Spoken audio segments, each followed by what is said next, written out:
Tell me all about, you're behind the Salem Avenue, it's a Peace Initiative or Peace Corridor? Salem Avenue Peace Corridor. Tell me all about it. Basically, it started, the roots are in an organization that was formed back in around probably the late or early 2000s. It was the North River Corridor, Inc. And we were working on a development, economic development project between the river and Grand Avenue on Salem. We did a lot of background work. Wright State did a study for us that actually an analysis of that area and that corridor. It was about 700 pages of, it was a graduate class that did the study. So that gave us a lot of credibility into what we were trying to accomplish and what we had to work with. From that impetus, Treva Jenkins, who is the principal of Breaking Ground, is a horticultural and design company. She came up with this idea of doing a community of peace garden as a way to reduce tension and violence in any area that would need that type of help. So one thing led to another. She made a presentation to the Salem Avenue Business Association about that concept, and the association embraced it, and it kind of flowered from there. We started talking about potentially making it an economic development driver, along with a peace garden and community embracing event activity spot. And the brainstorming went pretty well. It ended up that in that garden it would be centered by a labyrinth. It would have a farmer's market. It would have a space for meeting rooms, a small Whole Foods restaurant, and again, meeting areas and display areas for things about promoting peace. And when we talk about peace, what we're talking about is quality of life, prosperity, and safety. That's the term peace we're using. Well, from that idea, the Salem Avenue Business Association put together a steering committee called the Salem Avenue Peace Corridor Steering Committee. The way that came about was we picked the people that we wanted to have on the steering committee. Neighborhood people, Wright State was involved, some other folks were involved. And we came up at this meeting with a concept much bigger than just working on the Peace Garden. It really became the Salem Avenue Peace Corridor, in that we were really interested in embracing peace for the entire corridor and adjacent neighborhoods, which means not just the corridor, but again the neighborhoods, and even in a bigger picture, maybe that whole quadrant of Dayton. And so that would include neighbors, organizations, businesses, churches, hospitals, everyone along the corridor. The concept would be that we want to do a shared destiny. And this idea is really picking up movement, momentum. Now we have a strategic plan in place. We have an action plan in place, and we're getting liftoff with committees that we formed. We have 8 committees that are going to implement the action plan. So we feel very confident about this, that we think we're going to be able to reach our vision of a shared destiny for the Salem Avenue Peace Corridor. To date, we've had 2 town hall meetings. We also have an advisory group with some very prominent people who are backing this and supporting us. We also we've started our Summer of Sound series, concert series. And the first show was July the 1st. Michael Locke and the Repeat Offenders, one of Dayton's greater blues bands, played. And we held it at the Grace United Methodist Church on Salem Avenue, Salem and Harvard. A big success. We raised some money.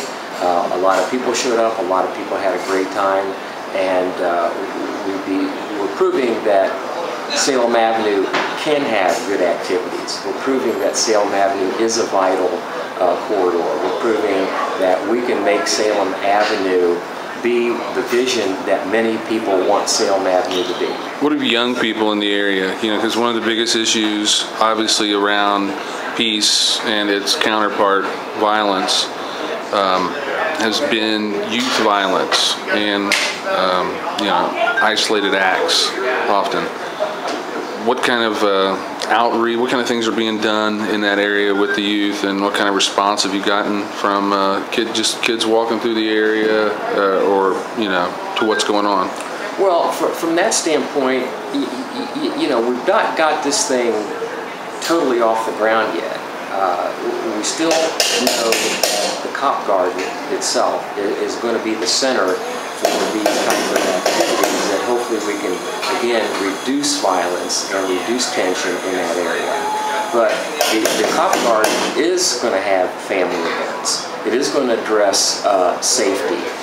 And the City of Dayton Police Department is going to be working with us, has already started working with us on how to address safety issues, which a lot of them are perception. And we've proven that, and we've got a lot of statistics to that. And again, not saying that there aren't situations that we have to deal with, but in general, it's not what people really think it is. Sure, perception's reality, unfortunately. Have you guys done any kind of outreach with other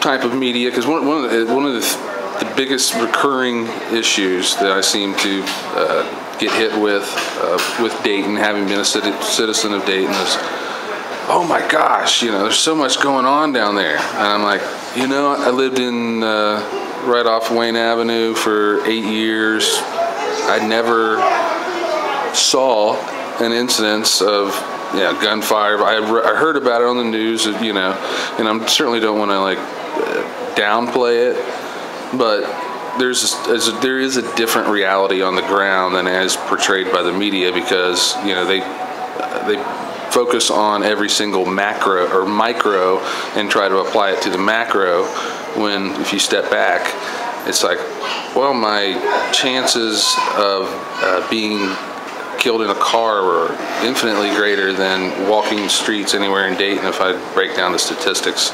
And that then I look at it further, I'm like, well, 99% of bad things that do happen between people who know each other, or personal situations that go awry. Could be many different things, but there's certainly not a Columbine atmosphere that many people think of, in cities. And are you guys planning on doing I guess a reality tour? Because number one, your series of thoughts there are very congruent with ours. The steering committee feels that the people who are involved in it so far feel the same way about Salem Avenue, that it's not the safety issue that people make it. Again, not that there aren't issues there are, but it's not as blown up as what people perceive it to be. Yeah, there are issues in every community. Exactly. A couple of things to that point. My business is Manco Real Estate Management. We've been on Salem Avenue for 25 years, and as of today, we've only had an attempted break-in at our office on Salem Avenue. Nobody ever's gotten in. And that's why sometimes I say to myself, well, what's the problem? I don't see the problem that other people see.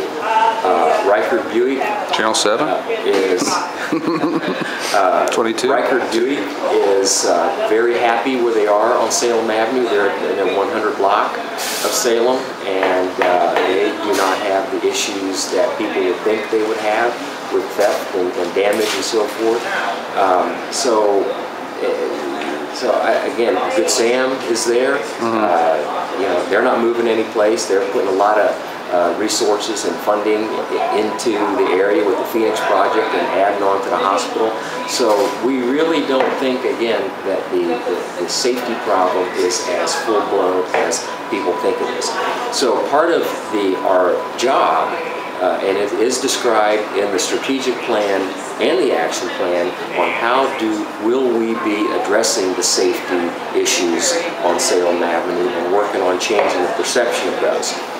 We started actually with the first concert series, the July 1st series, went off without a hitch. This concert could have been held anywhere in the country, anywhere, okay? And there would not have been any threat, safety threat at all. It was a very peaceful event. People had a good time. There are a lot of kids were there. It was a family event. A lot of interaction, kids throwing balls around and playing, running on the front lawn of the church. It's a beautiful event. And so we think that we will be able to start changing perception by doing those types of events and showing people that there aren't serious issues on Salem Avenue. All right. Any other future acts or bands you've thought about bringing in? The second concert is going to be August the 5th, 5 o'clock to 8 o'clock at the Grace United Methodist Church, and Puzzle of Light will be our band. That's our jazz band for the series. And then September the 2nd is going to be Safari, a reggae band that's going to finish the series. And we've got more shows planned down the road. We don't have anything in stone right now, but we will be working really hard at putting together more shows and begin engaging the entire Dayton area and region to come to Salem Avenue to experience the Salem Avenue Peace Corridor. All right. Well, thank you for your time. Is there anything else I haven't asked? You're welcome. Or we could talk we're leaving out? Time. Yeah, we could. A long time about what we're doing. So. Okay. Well, and we're going to follow up with some neighborhood tours. I would like to walk around and hit some events too. We do have a website. Okay. SalemAvenuePeaceCorridor.com. Okay. It is updated frequently. There's a newsletter that's attached with that. So if anybody would like to visit that, we would encourage you to check it out. Great. All right. Thanks for your time. Hey, you're welcome.